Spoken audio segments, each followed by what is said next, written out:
Welcome back to my channel 7 Speed Manipur 7 Speed Manipur ngasi di gari Anouba amaga miyam da so tawzarake silai de mangu riba gari sini yamna kaya tare yengbada aduki matik sigi Swift Anouba se aduki matik yengbada yam nuaire habidi magi look se hana dagi yamna kaya tare gari je khara each kumba koi mapan kapoi ba kopa dum yam kana yaw da yam sina khara slick wen yam nan naแต่ผมนานจับตรงนั้นตัวเองก็ได้ยิงดูก่อนมาซาเซียนนานประมาณแบบได้ยิงดูสิ่งที่ยิงไปดูมากี่เห็นว่าเสีย DRL ก็เสียสมัยน่ะมองดูอะไรก็ด้วยนี่โปรเจคเตอร์เฮลล์มอร์ก็ด้วยนี่ก็สิ่งนั้น VXI ไว้ด้วยนี่ก็ดูก็ไอ้ตัวที่สุดมันยังอันตรายก็VXI นี่ก็ดูก็สิ่งต่างๆนี่ก็แต่ body color เลยแหละada si manunggi interior si ituang tu kaya tapi nak si manunggi kena se adam kena tahu ko maning joy pe utar ke ko yang mudi am pazen over Swift se tu ko magi engine gi figure de kitang change lakti lai ko ada si sina maninggi pro kena tu ni looks tu ni ko yang Swift na usi mai sensor mari yaure ko maning da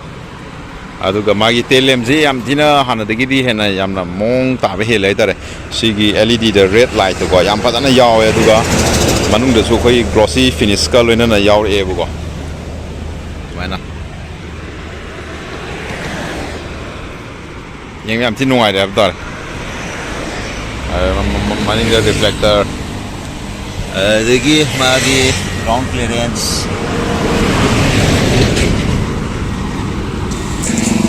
sian ne Anouba Swift my color option ari my price details so screen den ma hapchar age ko ada ma se look se dum yeng bi ma mang look se front grill ka jam sound ko yeng ne am na puja hale ko ana de yam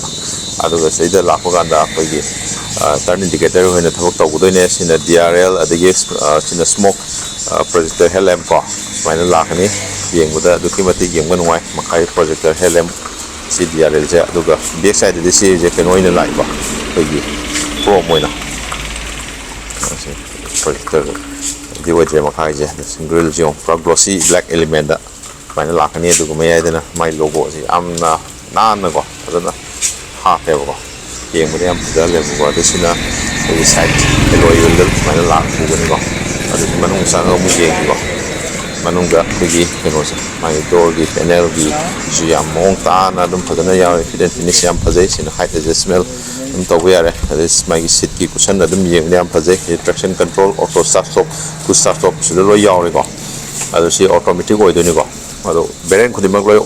LXI katang yaw de automatic oi phai ko sina full 9-inch without koi touch wireless Apple CarPlay Android Auto support loi tawani dashboard ki looks yeng bi yeng ni am thina phaje adu side seat ki side holder ga si yeng niam noi ko adu mai da cup holder ni yaw ri ko wireless charging dum yaw re adu sina bonnet ada yang ini lah, maning lom dah buk ni nanti ke, main maning gitu, yang begitu, maning itu tu magi interior itu lagi black oil bukan, yang berasi,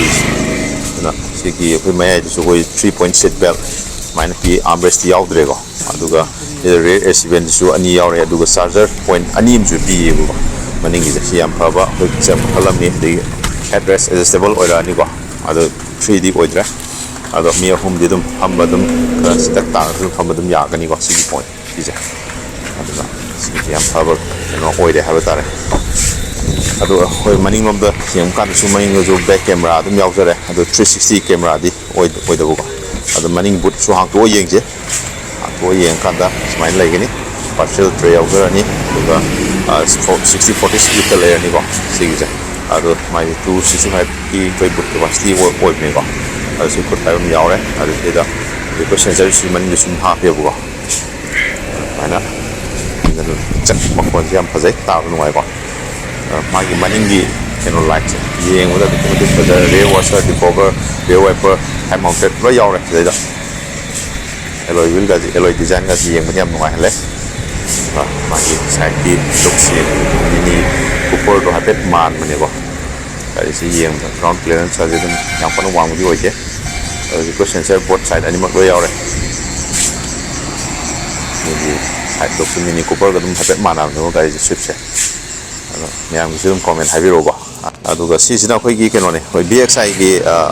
ꯑꯣꯞꯁꯟꯗꯨꯅꯤꯀꯣ BXI ꯑꯣꯞꯁꯟꯗꯗꯤ ꯁꯨꯃꯥꯏꯅ ꯑꯃꯨꯛ ꯃꯥꯒꯤ touch screen ꯃꯅꯨꯡꯒꯤꯁꯦ ꯈꯤꯇꯪ ꯄꯤꯛꯇꯛ ꯑꯃꯨꯛ ꯂꯥꯛꯀꯅꯦꯕꯀꯣ ꯁꯤꯅ ꯑꯃꯨꯛ ꯃꯅꯨꯡꯒꯤꯁꯦ ꯑꯇꯩꯗꯤ ꯂꯣꯏꯅꯃꯛ ꯑꯗꯨꯝ ꯍꯥꯏꯐꯦꯠ ꯃꯥꯟꯅꯔꯦ ꯑꯗꯨꯒ ꯁꯤꯗ ꯁ꯭ꯇꯦꯔꯤꯡ ꯃꯥꯎꯟꯇꯦꯠ ꯀꯟꯇ꯭ꯔꯣꯜ ꯌꯥꯎꯖꯔꯅꯤ ꯌꯥꯎꯕꯗꯤ ꯑꯗꯨꯒ ꯀ꯭ꯔꯨꯁ ꯀꯟꯇ꯭ꯔꯣꯜꯁꯤꯗꯤ ꯌꯥꯎꯔꯣꯏ ꯇꯣꯞꯇꯨꯗ ꯑꯃꯨꯛ ꯌꯥꯎꯗꯣꯏꯅꯦꯕꯀꯣ ꯑꯗꯣ ꯁꯤꯗꯁꯨ ꯑꯩꯈꯣꯏꯒꯤ ꯁꯤꯠ ꯍꯥꯏꯠ ꯑꯦꯗꯖꯁꯃꯦꯟꯗꯤ ꯌꯥꯎꯗ꯭ꯔꯦꯀꯣ ꯁꯤꯗꯅ ꯑꯃꯨꯛ BXIꯒꯤꯁꯤꯗꯗꯤ ꯑꯇꯩꯗꯤ ꯑꯗꯨꯝ ꯍꯥꯏꯐꯦꯠ ꯂꯣꯏ ꯃꯥꯟꯅꯔꯦ ꯌꯦꯡꯕꯗꯀꯣ ꯑꯗꯨꯒ ꯃꯥꯒꯤ ꯁꯦꯐꯇꯤ ꯐꯤꯆꯔ ꯔꯣꯝꯗ ꯂꯥꯛꯄ ꯀꯥꯟꯗꯁꯨ ꯒꯥꯔꯤꯁꯦ ꯑꯗꯨꯝ ꯁꯀ꯭ꯔꯤꯟ ꯑꯗꯨꯝ ꯍꯥꯞꯆꯔꯛꯑꯒꯦ ꯁꯤꯁꯦ ꯇꯔꯟ ꯏꯟꯗꯤꯀꯦꯇꯔꯗꯨꯅꯦ ꯁꯤꯗꯩꯗꯅ BXIꯒꯤꯗꯤ ꯁꯤ ꯀ꯭ꯔꯣꯝ ꯑꯣꯏꯅ ꯌꯥꯎꯔꯦꯕꯀꯣ ꯃꯥꯒꯤ ꯀꯩꯅꯣꯁꯦ ꯃꯥꯒꯤ ꯇꯦꯞꯇꯣꯞꯁꯇꯨꯅꯤꯀꯣ ꯃꯌꯥꯝ ꯉꯁꯤꯒꯤ ꯁ꯭ꯋꯤꯞꯁꯨ ꯀꯃꯥꯏꯅ ꯇꯧꯒꯦꯗꯣ ꯍꯥꯏꯕꯤꯔꯝꯃꯣ ꯉꯁꯤꯒꯤꯗꯤ ꯁ꯭ꯋꯥꯏꯗ ꯁꯨꯝ ꯂꯣꯏꯁꯤꯟꯖꯔꯒꯦ ꯃꯌꯥꯝ ꯇꯦꯛ ꯀꯦꯌꯔ ꯕꯥꯏ ꯕꯥꯏ ꯁꯤ ꯌꯨ